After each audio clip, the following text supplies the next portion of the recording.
بسم الله الرحمن الرحيم والسلام عليكم تلاميذ السنة الثالثة ثانوي إعدادي troisième année collège. مرحبا بكم على قناة مات سيجما. في البداية ما تنساوش تدعموا القناة باللايك إلا عجبكم الفيديوهات بطبيعة الحال، وتفعلوا زر الجرس باش يوصلكم الفيديوهات في الحين. نستمر في درس النظمات. فمن بعد ما تعرفنا في الحصة الأولى على شنو هي النظمة كاسكو سي ان سيستم، وتعرفنا كذلك كيف نتحقق من أن زوج هو حل لنظمة comment vérifier qu'un couple est solution d'un système. في الحصة الثانية تعرفنا على طريقة التعويض، كيف نحل نظمة بطريقة التعويض comment résoudre un système par substitution. حصة اليوم إن شاء الله غادي نتطرقوا لثاني طريقة لحل النظمة، ألا وهي طريقة التأليفة الخطية méthode par combinaison linéaire. نبدأ على بركة الله.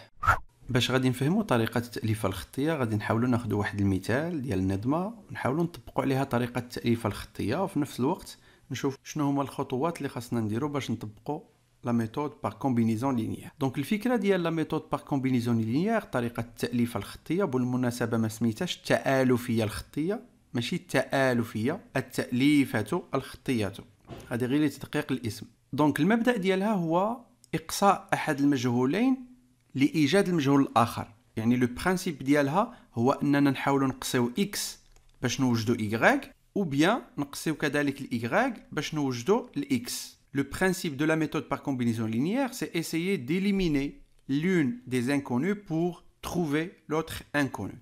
السؤال الآن كيف نقصي أحد المجهولين؟ alors غادي نحاولوا نقسموا على زوج، ناخذوا هذه النظمة اللي عطاوها لينا 5x زائد 6y égale 4. و deuxième équation 3x moins 4y égale à 10. غنحاولوا نضربوا الطرفين ديال كل معادله، المعادله الاولى والمعادله الثانيه في شي اعداد بحيث يصبحوا المعاملين ديال x في كلا المعادلتين متقابلين. الوغ شنو هو المعامل ديال x في المعادله الاولى؟ عندنا 5 وعندنا 3. بحال غادي نديروا توحيد المقام، لا ريدكسيون او ميم دينوميناتور، بحال غادي نوحدوا دوك المعاملين نرجعوهم بحال مي يكونوا اوبوزي، عندهم سيني ديفيرون. الوغ شنو نلاحظوا؟ عندنا الخمسة وعندنا الثلاثة، دونك لو كان كنا نوحدوا المقام بين الخمسة والثلاثة غادي يكون هو ال15. دونك غادي نحاولوا نضربوا المعادلة الأولى فاش؟ في 3، والمعادلة الثانية فاش؟ في 5. حيت إلا ضربنا هنا في 3 غادي تصبح 15 وهنا 15، ولكن حنا قالوا لنا باللي خاصنا يوليو المعاملين متقابلين. دونك شنو ندير؟ تو سامبلومون ندير هنا ناقص 3 وهنا 5، باش داك الساعات ناقص 3 في 5 اكس غادي ترجع ناقص 15 اكس، و5 في 3 اكس ترجع 15 اكس. دونك الهدف هو ان يرجع عندنا المعاملين ديال اكس متقابلين اوبوزي. دونك غادي ندير ايسي موان 3 فوا وهنايا 5 فوا. دونك هاد موان 3 خاصني نضربها في جميع الحدود، يعني بحال غادي ننشر، وهاد 5 غادي نضربها اوسي في جميع الحدود بحال غادي ننشر، وغادي نحصل على نظمه جديده اللي موافقه مع النظمه الاولى. دونك على من غادي نحصلوا؟ غادي نحصلوا على ناقص 15 اكس ناقص 3 في 6 y ناقص 18 y وناقص 3 في 4 ناقص 12. لا ميم شوز بالنسبه للزوجه، 5 في 3 اكس 15 اكس، و5 في ناقص 4 y ناقص 20 y، و5 في 10 هي 50. شنو غادي نديرو؟ تو سامبلومون نجمعوا المعادلتين طرفا بطرف. بالفرنسيه اون اديسيون لي زيكواسيون مومبر بار مومبر. ما معنى هذا؟ معناه تو سامبلومون غادي نجي سيدي ونجمع. شنو نجمع؟ غادي نجمع اللي فيه الاكس مع اللي فيه الاكس، نجمع اللي فيه الايغراك مع اللي فيه الايغراك، ونجمع هادو اللي ما فيهم والو مع داك اللي ما فيه والو. الوغ هادو الا تجمعوا اوبوزي غادي يعطيونا 0. ناقص 18 ايغراك الا جمعناها مع ناقص 20 ايغراك تعطينا ناقص 38 ايغراك، وهنايا ناقص 12 نجمعوها مع من؟ مع 50. شنو غادي تعطي لنا ناقص 12 زائد 50؟ تعطي لنا تو سامبلومون 38. الشيء اللي غادي يجعل ان ايغراك هو ماذا؟ 38 على ناقص 38 اللي غادي يعطي لنا موان 1. احنا وجدنا الايغراك. دونك كي درنا وجدنا الايغراك حاولنا نقصيو الاكس، وكي درنا قصينا الاكس حاولنا نرجعوا له المعاملات ديالو متقابلين. Alors, comme on a trouvé y, on a essayé d'éliminer x. Comment on a éliminé x? Tout simplement, on a multiplié les membres des équations par des nombres convenablement choisis afin d'avoir des coefficients opposés de x. Puis, on a essayé d'additionner les deux équations membre par membre afin d'éliminer le x et obtenir une équation avec une inconnue y. Voilà. Alors الآن من بعد ما قصينا الاكس ووجدنا به الاي لا ميم شوز غادي نعاودو نديروه، مي هاد المره غادي نقصيو اي بنيه ايجاد الاكس. يعني نعاود نكتب النظمه ديالي ونعاودو كذلك هاد المره نقصيو الاي باش نوجدو الاكس. الوغ شنو هما المعاملات ديال الاي؟ هما زائد 6 وناقص 4. لو كان نكونوا نوحدوا المقام ما بين 6 و 4، شنو هو المقام موحد بين 6 و 4؟ كلكم غادي تقول لي هو 12. دونك فاش خصنا نضربوا ديك 6 باش تولي 12؟ تو سامبلومون غادي نضربوها فاش؟ في زوج. وديك الربعه باش تولي 12 نضربوها فاش؟ في 3. نفيريفيو دابا لي سيني. زوج في 6 12 و3 في ناقص 4 ناقص 12. تري بيان، هادشي اللي بغينا، حيت حنا بغيناهم يكونوا بحال في لي فالور مي مختلفين في لي سيني. والفكره تو سامبلومون منين كيكونوا هنايا الاشارات مختلفين، هادوك الاعداد اللي غادي نستعملوهم حنايا يكون عندهم الميم سين. ومنين كيكون الاعداد عندهم الميم سين، دوك الاعداد اللي نستعملوهم حنايا يكونوا مختلفين بهدف نحصلوا على دي كوفيسيون اوبوزي. دونك غادي نديروا دابا عمليه النشر. الوغ زوج في 5 اكس 10 اكس، زوج في 6 إيكغاك 12 إيكغاك، وأخيرا زوج في 4 هي 8. لا ميم شوز 3 في 3 إكس 9 إكس، 3 في ناقص 4 إيكغاك ناقص 12 إيكغاك، و 3 في 10 30. Qu'est-ce qu'on va faire? On va additionner les deux équations membre par membre. غادي نجمعوا المعادلتين طرفا بطرف، بمعنى نجمعوا ال 10 إكس مع 9 إكس، نجمعوا 12 إيكغاك مع ناقص 12 إيكغاك، نجمعوا 8 مع 30. الوغ ال 10 اكس مع 9 اكس 19 اكس تساوي، هادو اوبوزي يمشيو، 8 مع 30 38، يبقى لنا اكس يساوي 38 على 19 اللي غادي تعطي لنا تو سامبلومون ماذا؟ زوج. وبهذا نكون وجدنا اكس بعد اقصاء الايكغاك. وبالتالي الزوج زوج ناقص واحد هو حل هذه الندمه. D'où le couple 2-1 est solution de ce système. دونك فوالا المبدأ ديال طريقة التأليفة الخطية هو محاولة إقصاء أحد المجهولين بهدف إيجاد المجهول الآخر. وباش نقصيو المجهول كنحاولوا نضربوا المعادلتين في شي أعداد مناسبين حنا نختاروهم باش المجهول اللي بغينا نقصيوه يصبحوا المعاملات ديالو متقابلين، ونجمعوا المعادلتين طرفا بطرف ويتقصى داك الساعات. نحاولوا نقراو المبدأ ديال طريقة التأليفة الخطية.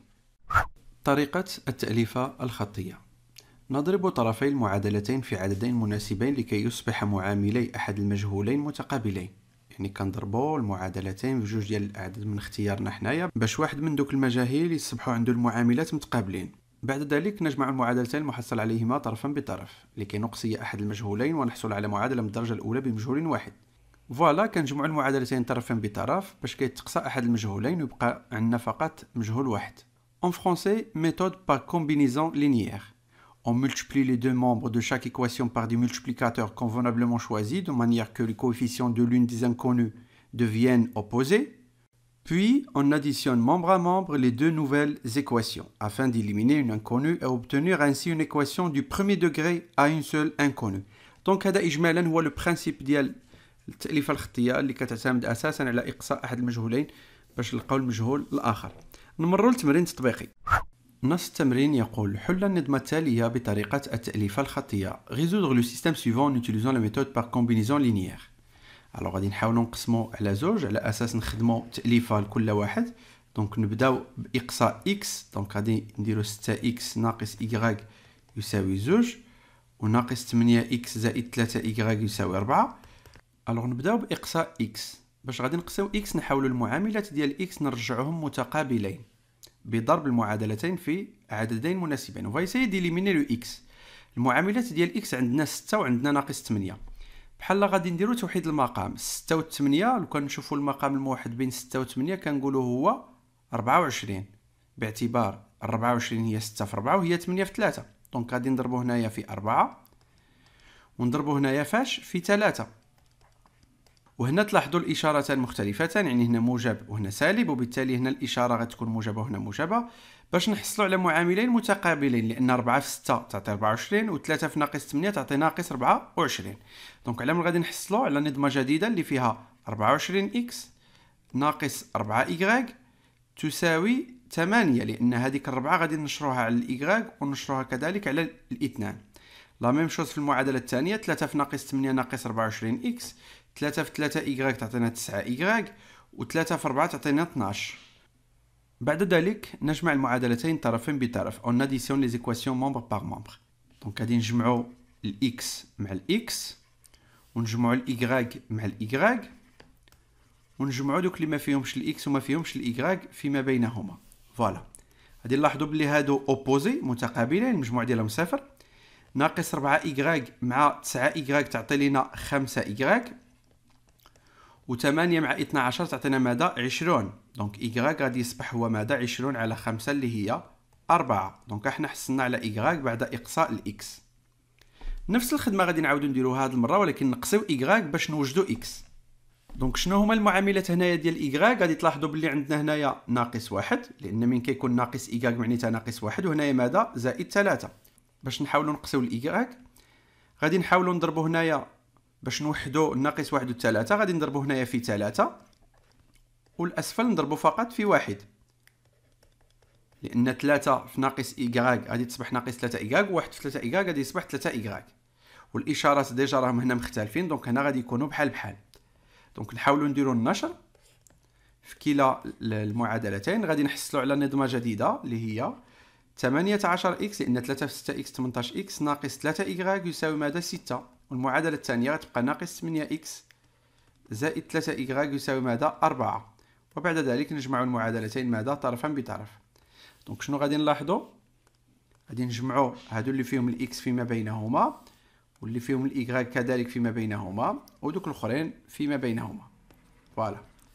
دونك شنو غادي نلاحظوا؟ باللي هادو متقابلين اوبوزي. دونك غادي يمشي الإيكغاك، تبقى لنا ماذا؟ 18 إكس ناقص 8 إكس هي ماذا؟ 10 إكس، تساوي 6 زائد 4 هي 10، ما يعني أن إكس يساوي ماذا؟ 10 على 10 اللي كتعطي لنا ماذا؟ 1. ومنه الزوج 1,4 هو حل هذه النظمة. دو لو كوبل 1,4 est solution de ce système. alors تلاحظوا حصلنا على الحل ديال النظمة بطريقة التأليفة الخطية، من بعد ما حاولنا نقصيو إكس في البداية وجدنا به الإيكغاك، وبعد ذلك قصينا الإيكغاك ووجدنا الإكس. بطبيعة الحال كاين واحد الصيغ أخرى لطريقة التأليفة الخطية، كاين اللي كيحاولوا يلقاو أحد المجهولين، اون فوا كيوجدوا المجهول الأول كيمشيو يعوضوه في إحدى المعادلتين باش يلقاو المجهول الثاني. هي حقا هذيك طريقة فيها نصف تأليفة ونصف تعويض، يعني n'est pas à 100% par combinaison linéaire. Par combinaison linéaire, on essaie d'éliminer le x pour trouver le y, puis d'éliminer le y pour trouver le x. اللي دار ديك الطريقه بطبيعه الحال غادي نديرها معكم في اللايف اللي كتجمع بين التأليفة والتعويض، غادي نحاولوا نديروها ان شاء الله في الحصه المباشره.